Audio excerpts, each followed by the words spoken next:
मधला एक काळ असाही आला होता की जेव्हा म्हणजे तुला सांगतो, कन्यादान काहीतरी समथिंग 8 महिने चालली. त्यानंतर मी गुंडा पुरुष देव केली, ती अशीच काहीतरी 3-4 महिने चालली.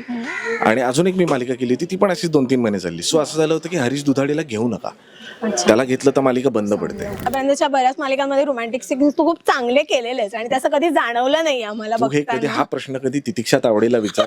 सरस्वती करत असताना ती म्हणायची की मला कळतंय हा हसतो कारण याच्या नाकपुड्या फुगतात. अरे यार. आणि मला ना असं मी खूप कंट्रोल करायचो. मी म्हणायचो की नाही होतं माझ्या. आणि हे कायम असं होतं की मी जेव्हा कधी प्रयोगाला उभा असतो त्यावेळी मला असं होतं म्हणजे आता झालं बा, आता एंट्री आहे माझी. आणि मनात होतं की पहिलं वाक्य काय आहे.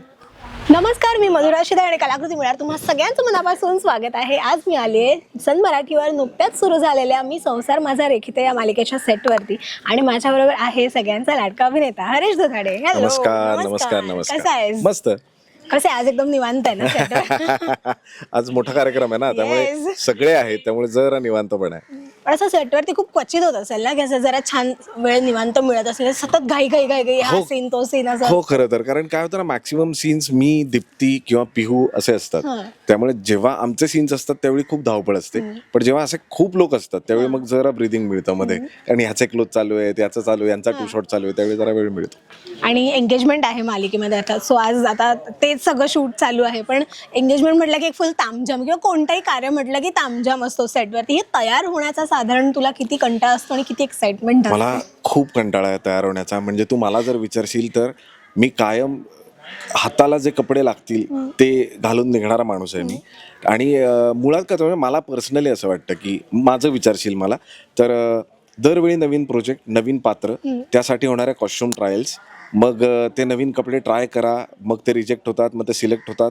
ही प्रोसेस आयुष्यभर म्हणजे करिअर जेव्हापासून सुरू झालंय तेव्हापासून करत आलोय. त्यामुळे काय होतं ना, एक नवीन कपड्याची एक उत्सुकता असते बघ आपल्याला, जी लहानपणी होती की दिवाळीत एक नवीन कपडे मिळणार वगैरे.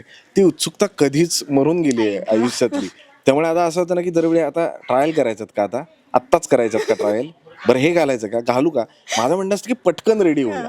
कारण कपडे, मला पर्सनली असं वाटतं की कपडे, दागिने किंवा आपण कसे दिसतोय, आपला मेकअप, या सगळ्या ही सगळी आभूषण आहेत अभिनय नावाच्या एका सुंदर स्त्रीला चढवलेली.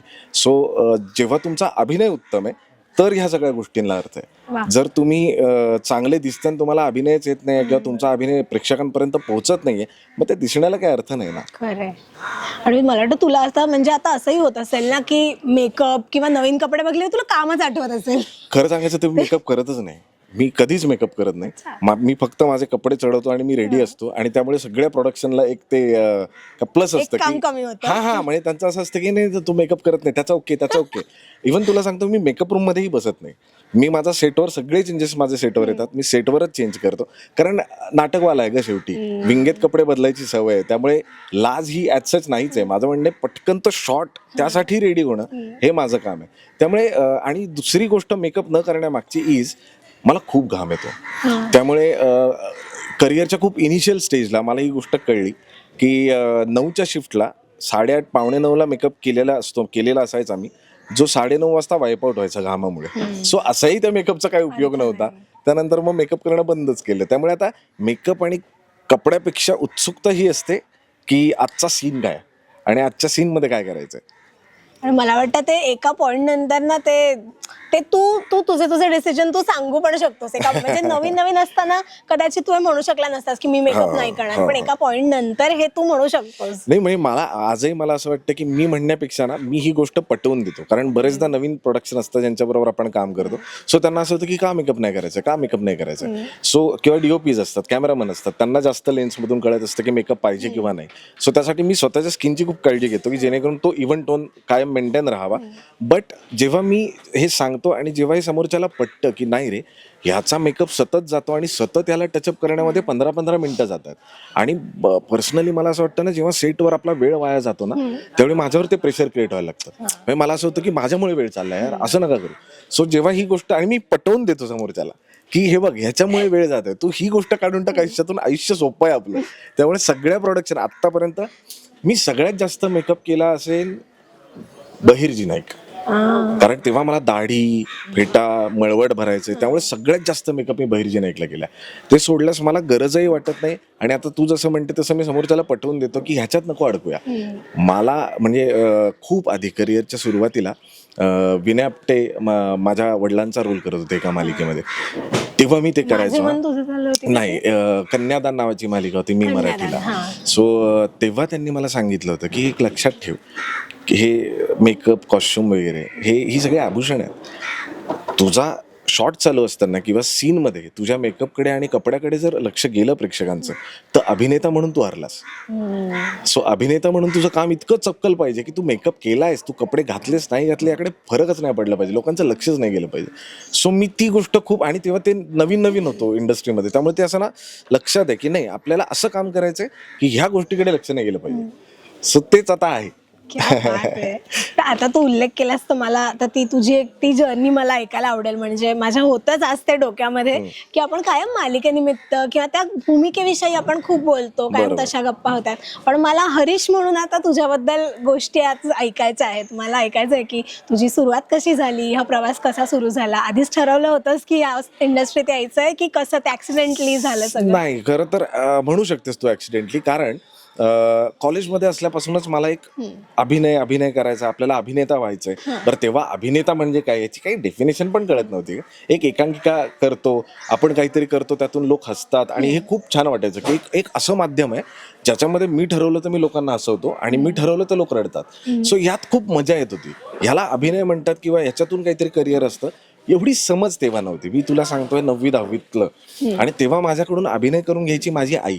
सो वरड निघाले लंडनला हे मी बघितलं नव्हतं, माझ्या आईने बसवलं होतं आणि ते मी गणपती मंडळामध्ये परफॉर्म करायचो. सो इव्हेंच्युअली जेव्हा शाळा संपली, मी कॉलेज सुरू झालं, मी BCA कम्प्लीट केलं, मी MBA कम्प्लीट केलं.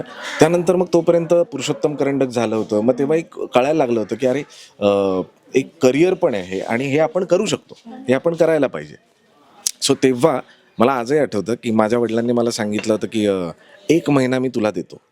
सो या 1 महिन्यामध्ये मुंबईमध्ये तुझा, आणि या 1 महिन्यात जर तुझं काही भलं झालं तर हे तू करिअर कर, पण या 1 महिन्यात जर तुझं काही नाही झालं तर मग जॉब करायचा, आणि मग हेच आपलं आहे आता. आणि हे काय म्हणतात राज्यनाट्य किंवा एक हाऊस म्हणून तू तुझा अभिनय चालू ठेव.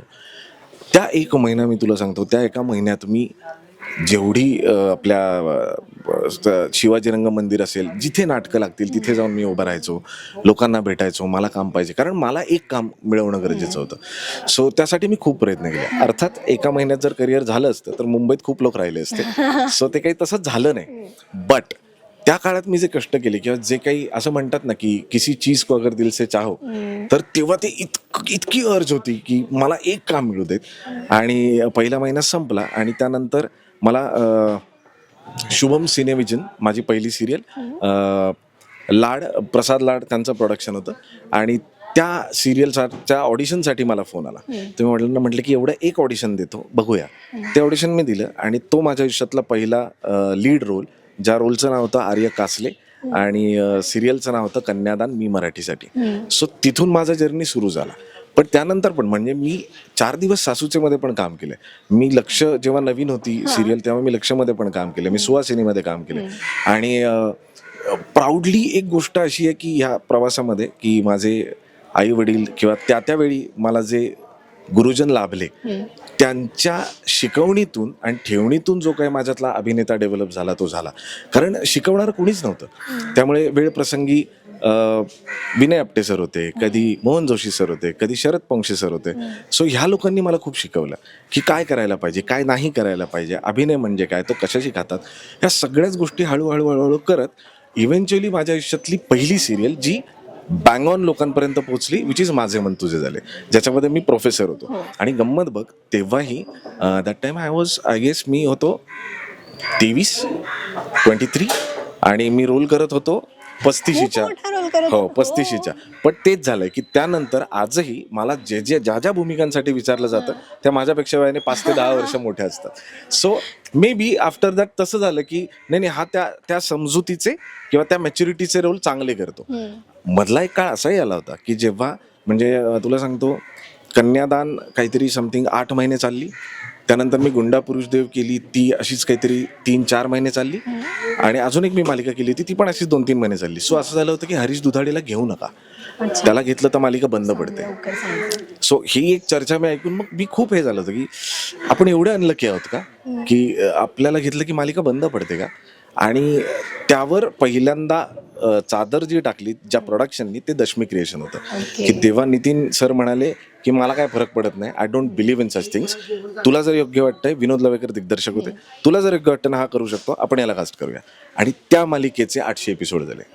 सो आफ्टर दॅट टचवूड देवाच्या कृपेने आणि कॉन्फिडेंटली आणि खूप अभिमानाने मी ही गोष्ट सांगेन की मी जे शोज केलेत त्यांनी 500 एपिसोड मिनिमम पाहिलेत. सो नंतर गणित कळत गेलं. मग चॅनल त्यावेळी जी माणसं किंवा जे माझे मित्र होते, जे आम्ही रेग्युलरली तेव्हा पैशाची चणचण असायची, त्यावेळी असं असायचं की चल ना आज एक अंडापाव हाफ ऑफ.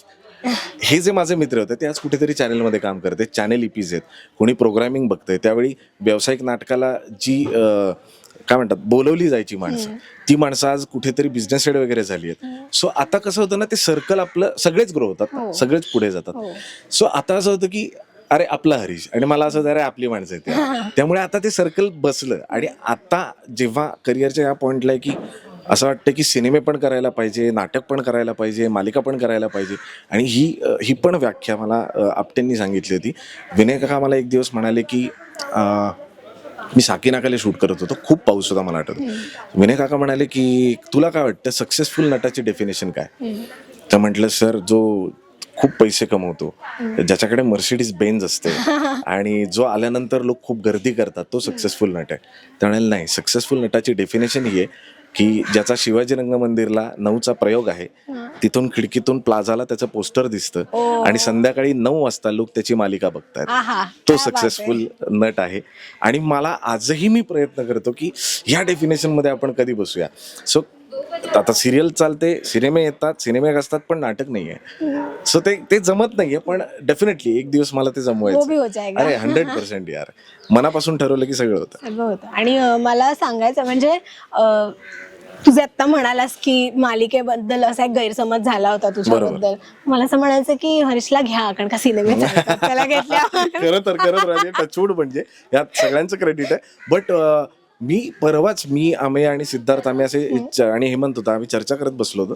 तर किती कुणाच्या सिनेमाने 20 करोड क्रॉस केले, असं आमची जरा चर्चा चालू होती. टचवूड देवाच्या कृपेने आता क्रांतीज्योती मराठी माध्यम खूप चांगला चाललाय सिनेमा. 3ऱ्या आठवड्यामध्ये तो आलाय आणि अजूनही तो हाऊसफुल चालू आहे, लोकांना आवडतोय, लोक ग्रुप बुकिंग करून जात आहेत. सो तेव्हा असं झालं की आम्ही म्हणाला की अमुक वर्षांपूर्वी माझा आला होता, सिद्धार्थ म्हणाला अमुक वर्षांपूर्वी माझा आला होता.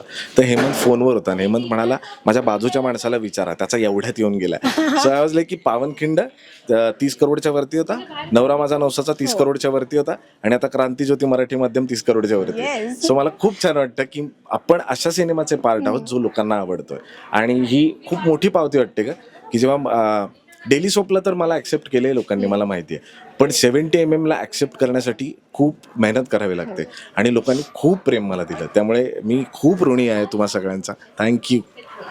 आणि तू आता जे मगाशी म्हणालास की बाबांनी तुला 1 महिना दिला होता आणि त्या 1 महिन्यात खूप गोष्टी घडल्या. त्यानंतर घरच्यांना आता तो फायनली नंतर तो विश्वास बसला तुला पहिली मालिका मिळाल्यानंतर. खरं तर तुला माहितीये त्यांना विश्वास बसलाय. आणि आजही मी तुला सांगतो, आजही माझी पहिली क्रिटिक माझी आई आहे आणि माझ्या आईला माझं काम कधीच आवडत नाही, कधीच नाही. माझी आई म्हणजे तिचं असं असतं की हा दादा तो बघितलं पिक्चर छान आहे. मग आता समजा क्रांतीज्योती मराठी माध्यम पिक्चर छान आहे बरं का, अमेय वाघने काय काम केलंय रे, काय सुंदर काम केलंय, अमेय वेगळंच केलंय, सिद्धार्थ चांदेकरनी पण छान काम केलंय, हेमंतचं खूप हे झालंय वगैरे वगैरे. मग मला विचारावं लागतं की मग तुला माझं नाही आवडलं का, किंवा मग काय वाटतं तुला माझ्या कामामध्ये. हा म्हणजे अजून मनापासून करायला पाहिजे होतं. आणि नेहमी तिचं हे असतं. म्हणजे या मालिकेमधलं जेव्हा तिने माझं काम पाहिलं तर ती म्हणाली तू असं काय काम करतोयस, लोक किती वाईट बोलतात तुझ्याबद्दल. म्हणजे ती अभिनयातलं काही ती शिकलेली नाहीये. माझी आई चित्रकार आहे, कलेचा तिला अंदाज आहे, तिला या सगळ्या गोष्टी माहिती आहेत. आणि त्याहीपेक्षा आमच्यामध्ये ते एक अव्यक्त आहे की तिला माहिती आहे की तिनेच जर कौतुक केलं तर कदाचित 1 इंच मी हवेत जाईन का. तर या गोष्टीला घाबरून किंवा काळजीमुळे ती माझ्या कामाला कधीच चांगलं म्हणत नाही. म्हणजे माझे वडील काय म्हणतात की कर ना आपण कौतुक, प्रॉब्लेम काय, त्यांनी चांगलं काम केलं या सिनेमात. ती म्हणते हा केलंच आहे ना चांगलं. मनापासून नाही केलं, अजून मनापासून व्हायला पाहिजे होतं. पण असं असतं का, सोनार हवा कान टोचायला, कोणीतरी एक हवा. खरंय. आणि आय एम ग्लॅड की माझी आई आहे जी आणि मला मला कायम वाटतं सांगते. त्यामुळे तुला ते प्रत्येक काम करताना तुझ्या डोक्यामध्ये तेच असेल की ओके आता ऍटलीस्ट ह्या कामानंतर तरी आईकडून कौतुक ऍक्च्युली हे डोक्यात असतं की ना, एक ही रिएक्शन मी सांगतो तिला की हा अमुक अमुक एपिसोड बघा, तुला काय वाटतं वगैरे. ती बघते छान केला, पण त्यामध्ये पण अजून ते व्हायला हाफ हार्टेड नाही वाटलं का तुला, असं ती सांगतेच. नो डाऊट तिच्या आणि ती कधी कधी खूप जेन्युइनली सांगते. म्हणजे आता क्रांतीज्योतीमध्ये एक ते जे मी केलं की अरे हा खूप हेअर आहे वगैरे, हे सगळं केलं. ते काय आहे? शब्द आठवत नाहीत. एवढा मोठा आणि श्रीमंत माणूस आहे, त्याला शब्द आठवत नाही. ती काढत असते, पण मला खूप छान वाटतं. काय ना ग, जगामध्ये आपल्या कामाचं कौतुक करणारे किंवा आपलं काम वाईट होतं हे सांगणारे माणसं खूप आहेत, पण मुखवटे जास्त आहेत. सो असं वाटतं की हीच ती माणसं आहेत की जे नागडेपणानं सत्य तुमच्या समोर ठेवतील की हे चुकलंय आणि हे चांगलंय. आणि त्यांच्यामुळे खरं तर तो काय अँकर लागला ना की आपण जमिनीवर आहोत. नाही नाही, आपल्याला खूप काम करायचं, खूप काम करायचं. माझ्या आईचं म्हणणे, मला जोपर्यंत तू ते नॅशनल अवॉर्ड वगैरे घेत नाहीस ना, तोपर्यंत मी तुझ्या कामाला चांगला म्हणणार नाही. त्यामुळे I am working for that की एक दिवस येईल असं तिथपर्यंत काहीतरी. पोहोचायचं. 100%. त्यामुळे बघूया. येस. आणि कोणतंही काम कितीही आपल्याला प्रसिद्धी मिळाली ना तरी ते आपले पाय जमिनीवर राहण्यासाठी 100%. आई वडील तर म्हणजे असतातच आपल्या बरोबर. ते पण एक ते स्वतःतून पण एक ते यावं लागतं की ओके 100%. आपल्याला हे करायचंय, हे टाळायचंय. सो ह्या गोष्टी तुझ्यासाठी कशा आहेत? म्हणजे एक जो टर्निंग पॉईंट म्हणतो की माझे मन, जसं तू मगाशी म्हणालास की एक तो टर्निंग पॉईंट ठरला की त्याने तू खूप हायलाइट झालास, त्यानंतर तू एकदम प्रसिद्धीच्या झोतात आलास, खूप सारे फॅन झाले. सो हे सगळं बरं आहे, अचानक आयुष्यामध्ये भस्कन जेव्हा येतं, टू बी व्हेरी ऑनेस्ट, तेव्हा ते सगळं सांभाळणं किंवा ते एक्सेप्ट करणं, त्याच्यामध्ये फिट होणं, हे तुझ्यासाठी ती प्रोसेस कशी होती? मी खरं सांगू तुला, मला ना एक छोटासा किस्सा सांगतो तुला, त्यावरून तुला कळेल तुझ्या प्रश्नाचं उत्तर. मटा सन्मान अवॉर्ड्स होते आणि तेव्हा ना मटा म्हणजे इट्स लाईक नॅशनल. मी हे तुला सांगतोय गुंडा पुरुष देवच्या वेळचं, म्हणजे माझे मन च्या आधीची गोष्ट सांगतोय. आणि मला आठवतंय की गीता गोडबोले, रंगा सरांची मिसेस, आम्ही सगळे त्या अवॉर्डला गेलो, कारण आम्हाला बरेच नॉमिनेशन होते. मला नव्हतं नॉमिनेशन, मी आपला मालिकेला म्हणून मी गेलो होतो. एकही अवॉर्ड आयुष्यात मिळालं नव्हतं मला. सो मी गेलो, तिथे बसलो आणि रंगा सरांना शीर्षक गीतासाठी अवॉर्ड मिळालं. आणि मी गीताताईच्या बाजूला बसलो होतो आणि गीताताई अचानक मला म्हणाले की जा जा अवॉर्ड घेऊन ये, जा जा. तर मला कळलंच नाही. हे म्हणेपर्यंत कॅमेरे वळले, मी चालत गेलो आणि रंगा सरांचा अवॉर्ड मी घेतला. पण तो झालं, मी आलो परत बसलो आणि त्यानंतर मी तिला विचारलं, म्हटलं गीताताई तू का पाठवलंस मला? खरं तर हे अवॉर्ड तू घ्यायला पाहिजे होतंस, रंगा सर नव्हते कारण कार्यक्रमाला. म्हटलं तू घ्यायला पाहिजे होतंस ना. ती म्हणाली की काय ना, जोपर्यंत त्या रेड कार्पेटवर चालण्याची चटक कळत नाही ना,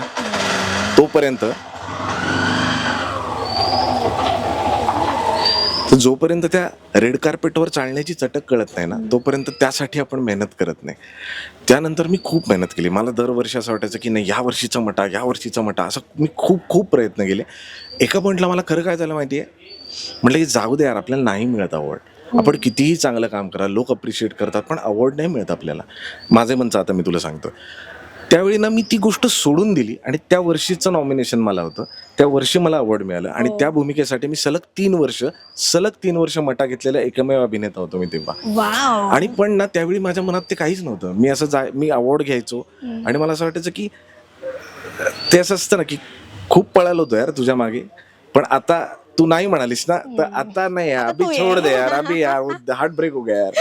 पण ही एक गोष्ट होती. आणि त्यामुळे कधी मला ना असं ते वलय आणि आपल्याला एक ग्लॅमर आहे या गोष्टींनी कधी मी भाळलोच नाही. समाव मला खूप रस्त्यात लोक भेटतात, अप्रिशिएट करतात, फोटो मागतात. मी सगळ्यांना फोटो देतो, मी कधीच कोणाला नाही म्हणत नाही.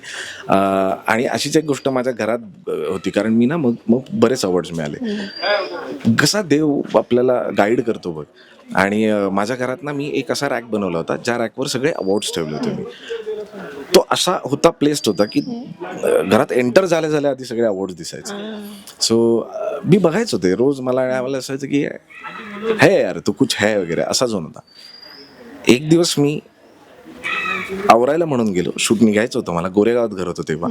आणि ठाप असा आवाज आला. मी बाहेर आलो, सगळे अवॉर्ड्स फुटले आहेत, सगळे. माझ्याकडे आत्ता सुद्धा एका पोत्यात भरून आहेत सगळे अवॉर्ड्स. आणि मी ते सगळे पाहिले. तुला खोटं नाही सांगणार, त्यावेळी माझ्या मनात ना दुःख होतं, ना मला असं वाटत होतं की शिट यार आता हे सगळे जोडले पाहिजे. त्या क्षणी मला देवानी एक जागृती किंवा एक सेन्स माझा डेव्हलप झाला की खरं तर ह्याची किंमत एवढीच होती का. हे अवॉर्ड्स नाही तुटलेत, हा तुझा गुरूर तुटलाय का, ज्याला तू बघून म्हणत होतास की आय एम समवन. त्या दिवशी ते तुटले. आत्ता मागच्या 3-4 महिन्यापूर्वी माझ्या आईने ते सगळे अवॉर्ड्स काढले, ते सगळे जोडले आणि ते परत घरात ठेवलेत. पण तोपर्यंत ना मी ते सगळे एका याच्यात भरले. नो डाऊट मला किंमत खूप आहे त्या अवॉर्ड्सची, पण कुठेतरी ना मला असं वाटतं जोपर्यंत हे समोर आहे ना तोपर्यंत आपण ह्याच्यात रमतोय. ज्या दिवशी ते माझ्या नजरेसमोरून गेले त्या दिवशी मला आता कुठलं अवॉर्ड, काय करायचंय, फेम पाहिजे, ह्या गोष्टीच पलीकडे गेल्या. त्यामुळे आता माझं कायम कामाच्या बाबतीत टार्गेट एकच असतं. रोज सकाळी उठून मी देवाला एकच मागतो की एक असं पात्र दे की जे समोर असताना मला वाटेल की नाही हे अवघड आहे, ह्याच्यासाठी मला मेहनत करावी लागणार आहे किंवा ह्याच्यात अजून काय करू शकतो. प्रत्येक पात्रामध्ये आपण काय म्हणजे हरीशला घेतल्यानंतर का घेतलंय तुम्ही हरीशला, हा प्रश्न प्रत्येकाला पडला पाहिजे की नाही वी शुड कास्ट हिम. पात्र काही असू दे तो मजा करतो.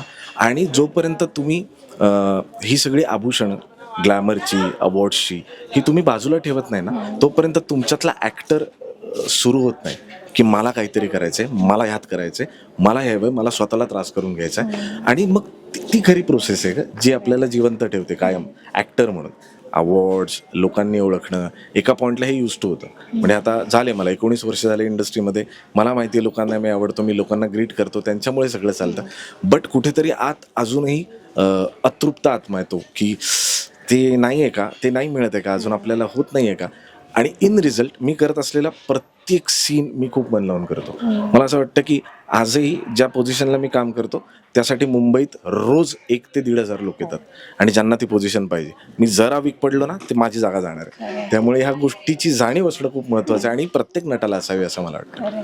तू सगळं सांगत होतास ना, मी आता काही दिवसांपूर्वी ना मी एक इंटरव्ह्यू ऐकला होता. एक खूप मोठ्या म्हणजे व्यक्तिमत्व खूप मोठं आहे ते, तर मी नाव नाही रिव्हील करू शकत, पण त्यांनी खूप सुंदर सांगितलेलं. ती लाईन होती ती मला इथे खूप ऍप्ट वाटते. त्यांनी म्हटलेलं एक क्षण भाळण्याचा आयुष्यभर सांभाळण्याचा. क्या बात आहे. मला तू तर बोललास तेव्हा ते पण तेच आहे खूप ते apt की वाटतं. आपण आयुष्यात कशाच्या मागे पळायचं आहे. मला खूप नवीन मुलं पण विचारतात ना की सर आम्हाला ऍक्टिंग करायची आहे, मला या क्षेत्रात यायचं आहे, सर सिरियलमध्ये काय असेल तर.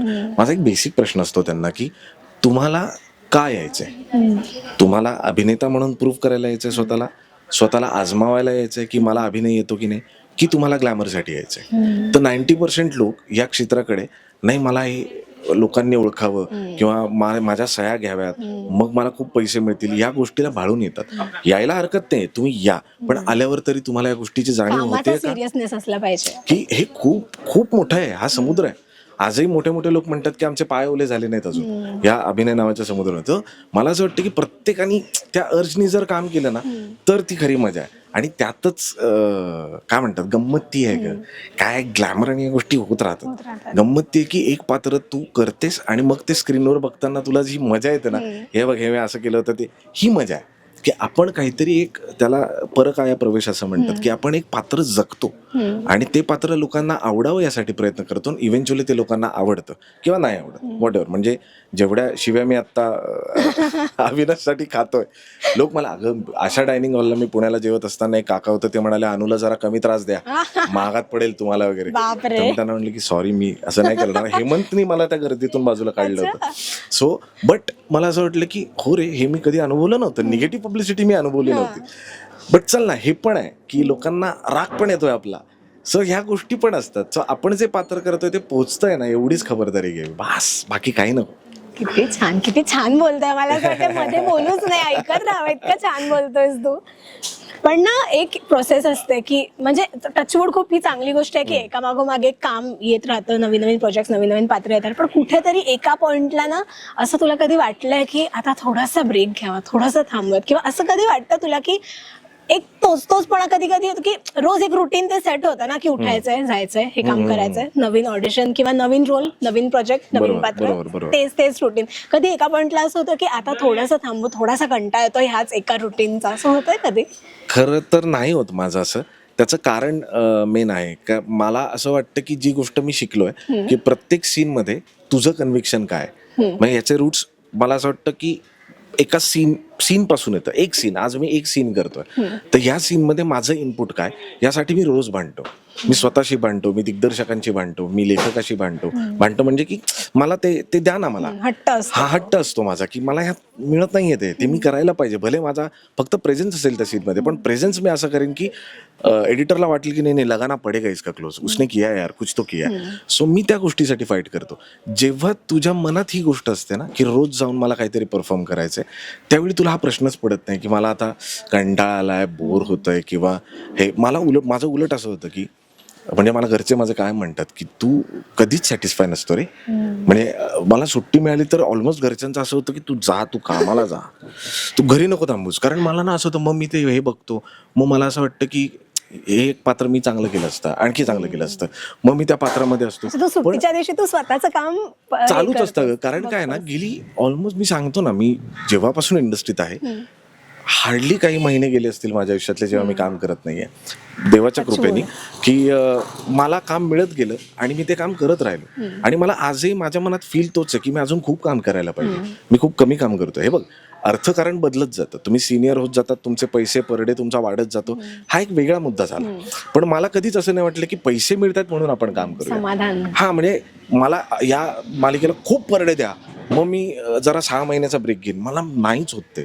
मला असं होतं की हे चालू असताना आता हे झाल्यावर मी हेमंतच्या मागे लागलोय. म्हटलं पुढचं काय आहे? हेमंत म्हणतो अरे थांब ना, हा रिलीज आहे, अजून चालू आहे, थिएटरला सिनेमा चालू आहे आपला. बट मला असं होतं की चल ना, करूया ना, काहीतरी करूया ना. सो ही जी अर्ज आहे ना काम करण्याची, ही अविरत आहे. आणि मला असं वाटतं ही शेवटच्या श्वासापर्यंत देवाने तशीच ठेवावी, की त्याचा परिणाम तो होतो की आयुष्यभर तुम्हाला खूप पात्र जगायला मिळतात. आणि मला सांग ना, नटा इतका सुंदर जन्म कोणाचा असतो, खरंच. तो एका आयुष्यात किती पात्र सगळं जगू शकतो तो. आणि मग ते अनुभवताना असं होतं की मग हे जे देवाने दिलंय इतकं छान आपल्याला सगळं आयुष्य, तर मग हे फुलेच जगूया यार, जितकी पात्र जमतात तेवढी करूया, ती पोतळी भरूया कॅरेक्टर्सची, की जेव्हा आपण जातोय तेव्हा लोकांसमोर जाताना लोक म्हणतील की हा म्हणजे आता माझे आयडल श्रीराम लागू आहेत. सो मला असं वाटतं त्यांच्याकडे बघताना या माणसाने किती काम केलं आणि किती रिअलिस्टिक झोनला काम केलंय, तेव्हा असं कधी जमेल. आणि जोपर्यंत ते जमत नाही, ते तसं आहे की आपण एक करतो, मग आपल्याला असं होतं की अजून थोडं पुढचं करूया, आणि ते चालू राहतं. आणि जोपर्यंत हे आहे ना, तोपर्यंत माझ्यातला अभिनेता जिवंत आहे. ते सॅटिस्फाईड आपण झालो हे वाटत नाही संपलं, मग तोपर्यंत. काही नाही, मग संपलं, मग काही नाही, मी थांबणार, मी संपणार, मला कामं मिळणार नाहीत, लोक म्हणतील की आता तो तेच करतो. आणि ह्या डेफिनेशन मध्ये मला कधीच बसायचं नाही. मला रोज नवीन करायचंय, म्हणून मला कधीच कंटाळा येणार नाही. ज्यावेळेस खूप चांगल्या गोष्टी एकाच वेळेस आयुष्यामध्ये घडत असतात, त्यावेळेस ना कधी कधी काही काही गोष्टी अशा आपल्या कानावर येतात, हे पण बोलतायत ते पण बोलतायत. सो अफवा हे इंडस्ट्रीमध्ये फार एक गोष्ट आहे की छोट्याशा गोष्टीचं मोठं किंवा काही रुमर्स बरोबर, पसरवले जातात. तू तुझ्याबद्दल अशा काही अफवा ऐकल्यास? खूप ऐकल्यात माझ्याबद्दल तर. मॅक्सिमम मी अफेअर्सच्या खूप ऐकल्यात, बापरे. अफेअर्सच्या ऐकल्यात. ते तुला सांगितलंच मी की त्याला घेऊ नका, हो. त्याच्या मालिका बंद होते, हे मी ऐकलंय. परत एक चांगलीही ऐकलं होतं की हरीशला सिनेमामध्ये घ्या, सिनेमा चालतो, ही पण मी ऐकली. पण ते खरंच आहे. नाही, बट स्टील मला असं वाटतं की ते आता प्रोजेक्टचं नशीब असतं. पण आपल्या मागे लोक बोलतात किंवा आपल्याबद्दल लोक बोलतात, चांगलं वाईट बोलतात. काही लोक बाजू घेऊन आपल्याला सांगतात की मी बाजू घेतली होती तिथे. सुरुवातीला खूप त्रास व्हायचा या गोष्टीचा, कारण की काय म्हणतात, नट म्हणून आपण खूप हळवे असतो, आपले इमोशन्स खूप तरल असतात. एका पॉइंटला असं झालं की यार मी जर ह्या गोष्टींचा विचार करत बसलो तर, कारण ते अफेक्ट व्हायला लागलं माझ्या अभिनयात. कुठेतरी ते असं व्हायला लागलं की का बोलतायत लोक, मी काय केलंय, मी तसं वागलोच नाही. आणि मी जस्टिफाय करायला लागलो लोकांना की मी असं नाही वागलोय, मी असं बोललोच नाही तुमच्याबद्दल. नंतर लक्षात आलं की तू नको बोलू, लोकांना जे बोलायचं ते लोक बोलणार ना. सो मग आठवलं सचिन तेंडुलकर सरांचं एक वाक्य की माझी बॅट उत्तर देईल, सो लेट इट बी, माझा परफॉर्मन्स उत्तर देईल, माझी मालिका, माझी फिल्म, ते सांगतील ना काय बोलायचंय. मला बोलायची गरज नाही वेगळं. लोकांना मी आवडतोय तोपर्यंत लोकांना बास, संपला विषय. त्यांना बाकी मी पर्सनल आयुष्यात काय करतो, मी कोण आहे, अनलेस अँड अंटिल मी अगदीच काहीतरी चुकीचं करतोय की जे लोकांना माझ्याकडून ह्या अपेक्षा नाहीत, तेवढाच प्रॉब्लेम आहे. आणि त्या गोष्टीशी आपणही खूप खरे असतो की काही आपल्या आयुष्यातल्या नॉर्म्स असतात ज्या गोष्टी नाही करायच्यात आपण, ज्या आपण नाही करत. आणि लोकांच्याही त्याच बेसिक अपेक्षा असतात की सर आम्ही मानतो तुम्हाला, तुम्ही हे नका करू ना, एवढंच असतं ते. आणि त्यामुळे मला आता लोक किंवा माझ्याबद्दल इंडस्ट्रीतले लोक किंवा इंडस्ट्री बाहेरचे काय विचार करतात ह्या गोष्टींकडे मी लक्षच देत नाही. माझं म्हणणं आहे, मला माझं परफॉर्म करू द्या, माझा अभिनय आवडतो ना तुम्हाला, मी दिसतो ते चांगलं वाटतं ना तुम्हाला, एवढंच बोलूया आपण, नको एक्स्ट्रा बोलूया आपण. एक शेवटचा प्रश्न जाता बोला. जाता की आपल्यातल्या चांगल्या गोष्टी आपल्याला स्वतःला माहितीच असतात, पण ना काही गोष्टी अशा असतात की ज्याच्याबद्दल आपल्याला एक कुठेतरी एक फिअर फॅक्टर असतो की ओके काही असेल मग त्या छोट्यातल्या छोट्या गोष्टी की माझी ही प्रोफाईल कॅमेराला कशी दिसेल किंवा मी स्क्रीनवरती असं ह्या हेअरस्टाईलमध्ये कसा दिसेल. सो असं तुझं मनातलं एक फिअर काय आहे की जे इकडे तू अनलॉक केलेस? अबाउट ऍक्टर म्हणून विचारतेस तू? ऍक्टर म्हणून, व्यक्ती म्हणून, इन जनरलच, की समजा तुला खूप लोकांमध्ये जाऊन बोलायचं तुला असं वाटायचं की नको मी थोडासा इंट्रोवर्ट, पण ते आता तू अनलॉक केलं. माझं सगळ्यात मोठं फिअर असं आहे की, आणि प्लीज देवाला प्रार्थना कर की हे कधीच खरं नको होऊ दे, की मी हाऊसफुल शोला उभा आहे, माझा प्रयोग सुरू झालाय, मी एंट्री घेतली आणि मी ब्लँक झालो. हे माझ्या आयुष्यातलं फिअर आहे. आणि हे कायम असं होतं की मी जेव्हा कधी प्रयोगाला उभा असतो त्यावेळी मला असं होतं, म्हणजे आता झालं बा, आता एंट्री आहे माझी, आणि मनात होतं की पहिलं वाक्य काय आहे, हाय हाय हाय, आणि कधीच म्हणजे रंगदेवता टचवूड माझी कधीच साथ सोडत नाही. आणि ज्यावेळी मी जातो त्यावेळी मग ते होऊन जातं, सगळा पुढचा प्रवास तो होऊन जातो. आणि ती इतकी सूक्ष्म प्रोसेस आहे ना की तू कुठल्याही नटाला विचार, मनापासून काम करणार आहे, की ते काय केलं होतं सरे मध्ये आम्हाला आठवत नाही, कारण आम्ही इतक्या सूक्ष्म याच्यामध्ये गेलेलो असतो, त्यावेळी आम्ही स्वतःला हे होत नाही, त्यामुळे गेल्यानंतर मग तो अभिनय होऊन जातो, अशी ती गंमत असते. पण हे माझं खरंच नाईटमेअर आहे की मी इतका वास्तवात अडकलोय की मला ते वाक्यच आठवत नाहीये, आणि जे कधीच होऊ नये, देव करो, आणि हे असं कधीच होऊ नये. पण हे फिअर आहे माझं, एक सगळ्यात मोठं फिअर आहे माझं. आणि टेलिव्हिजन साठीच काय एखादं फेअर की असं एक असतं ना की ओके मला माहितीये की हे मला जमत नाही पण लोकांना हे आवडतंय. तसं एक कॉमेडी फिअर आहे टेलिव्हिजन. तुला सांगतो, रोमॅन्टिक सीन करताना मला खूप हसू येतं, मला खूप हसू येतं. अरे मी इतकं, म्हणजे दीप्तीला तू विचार, मी असं मी करतो खूप चांगला, म्हणजे मला करताना मी ते खूप होल्ड करतो, पण मनामध्ये ना माझ्यातलं एक हरीश खूप जोरात असा विसा हसत असतो, कारण मला ना ते खूप, म्हणजे आयुष्यात रोमॅन्स करताना आपण असं फक्त होल्ड करून राहतो, हे खूप हसू येतं रे असं डोळ्यात. बरेचदा टू बी व्हेरी ऑन ते खूप क्रिंज दाखवतात, झूम चालू आहे, पॅनिंग चालू आहे, आणि काही नाही, फक्त आपण असे डोळ्यात. आणि मग ना एका पॉइंटला ना माझ्या मनात विचारायला लागतं बरं का, की थांब, हिच्या हातावर वजन जास्त पडतंय का? मग माझ्या मनात विचार, तुझा बॅलन्स जातोय का? आणि हे माझ्या मनात चालू असतं. समोरची व्यक्ती कदाचित खूप खूप लॉयली ते करत असते, पण माझ्या मनात हे विचार सुरू होतात आणि मला खूप हसू यायला लागतं. सो मला टेलिव्हिजनच्या बाबतीत असं वाटतं की कुणीतरी, एखादी नटी माझी तक्रार करेल की याला का हसू येतं माझ्याकडे बघून, मी अशी वाटते का, कोण वाटते मी कॉमेडी दिसते का, हा का हसतोय माझ्याकडे बघून वगैरे, असं एक तक्रार माझी कधी होऊ शकते. त्यामुळे मी खरंच मला खूप हसू येतं, रोमॅन्टिक सीन्स करताना मला खूप हसू येतं. त्यामुळे हे माझं एक भीती आहे की कोणी तक्रार प्लीज करू नका, माझा जेन्युइन प्रॉब्लेम आहे की रोमॅन्टिक सीन्स करताना मला हसू येतं. पण हे मला वाटतं हे तू एक अनलॉक केले आता, कारण का तुझ्या आतापर्यंतच्या बऱ्याच मालिकांमध्ये रोमॅन्टिक सीन्स तू खूप चांगले केलेलेस आणि त्याचं कधी जाणवलं नाही आम्हाला बघताना. हा प्रश्न कधी तितिक्षा तावडेला विचार. सरस्वती करत असताना ती म्हणायची की मला कळतंय हा हसतो कारण याच्या नागपुड्या फुगतात. अरे यार. आणि मला ना असं मी खूप कंट्रोल करायचो, मी म्हणायचो की नाही होते माझ्या, तितिक्षा आय एम सॉरी, आणि ती चिडायची माहिती, ती म्हणायची का नाही, अरे यार एक काम कर तू दुसरीकडे बघ. तर ओएसला मी लिटरली असा, ती माझ्याकडे बघते, मी असं दुसरीकडे, आणि आता मी दुसरीकडे बघतो याचा मला हसू येत होतं. म्हणजे नाही, मी खूप, म्हणजे मी बघतोय शाहरुख खान साहेबांचा, बट स्टील मला असं होतं की का नाही जमत यार आपल्याला रोमॅन्टिक सीन्स असे पॅशनेटली द वे सर करतात. पण मी करणार, पण मी ठरवलंय की मी या वर्षामध्ये हे अचीव्ह करणार आहे. क्या बात आहे, न्यू इयरचा गोल आहे. येस, 100% रोमॅन्टिक सीन चांगले केले पाहिजे. मस्त वाटलं मला गप्पा मारून, म्हणजे कायम वेगवेगळ्या भूमिकेबद्दलच आपण बोलत असतो, आणि आज मला त्या पलीकडचा एक तू माणूस म्हणून किंवा एक अभिनेता म्हणून ऍक्च्युली तू कसा आहेस, ऍक्च्युली खूप गोष्टी आहेत अजून बोलण्यासारख्या, पण आता इथे अधेमध्ये सतत येऊन बघून जातात की किती वेळ बोलतात अजून, त्याच्यामुळे मी आता जरा आवर्त घेते. पण डेफिनेटली मला खूप आवडेल अजून गप्पा मारायला, आणि आपण नक्की गप्पा मारूयात परत. आणि आता मालिकेमध्ये जो ट्रॅक आहे, coming back to the point, की आता जो छान एक ट्रॅक चालू आहे की आता एंगेजमेंट होणार आहे आणि सगळं, सो मालिकेबद्दल काय एक तुझा आतापर्यंतचा अनुभव, एक साधारणतः एक आपण आताच गेल्या महिन्यातच भेटलो होतो, सो मालिका सुरू झाल्यानंतर काय काय प्रकारच्या प्रतिक्रिया तुला आल्या त्या रिव्ह्यूज खूप चांगले आहेत. रिव्ह्यूज लोकांना मी अजिबात आवडत नाही, हा खूप चांगला रिव्ह्यू आहे. लोकांना खूप राग येतोय माझा, लोक भेटल्यावर पण मला सांगतात, आणि या सगळ्या गोष्टी खूप चांगल्या आहेत. इन अ वे लोकांचा एक कनेक्ट आहे मालिकेला. सुरुवातीला लोकांना असं वाटलं होतं हे खूप भडक आहे, हे खूप लाऊड आहे, असं होत नाही. पण हळूहळू आम्हाला जे रिव्ह्यूज येत आहेत ना, त्यामध्ये लोक हेही म्हणतात की हो अशी परिस्थिती आहे, लोक बाहेर भेटल्यावर आम्हाला सांगते, हो माझा नवरा आहे, असं वागायचा माझ्याशी. हे बायकांनी मला सांगितलं पर्सनली भेटून. सो आता ऑडियन्स एक सेट झालाय. सो आता त्या ऑडियन्सला खूप छान वाटतंय की कधी कधी तो उगाच चिडत नाही. जे मी आधी पण इंटरव्ह्यूज मध्ये सांगितलं होतं की अविनाश अनुची बाजूही घेतो. तो वेळ प्रसंगी तिला ओरडतो, तिला शिक्षा देतो, पण तिची जर चूक नसेल तर तो ओरडून सांगतो, एक मिनिट माझी बायको चुका करेल पण ती खोटं नाही बोलणार. सो आता हा झोन लोकांना खूप आवडतो की नाही रे, हो म्हणजे आमचे पण नवरे तसेच आहेत, वेळ प्रसंगी आम्हाला ओरडतात पण आमची बाजू पण घेतात. सो ही एक शेड आता अविनाशची रिव्हील झाली. आणि आता तर घरामध्ये एंगेजमेंटचं वातावरण आहे.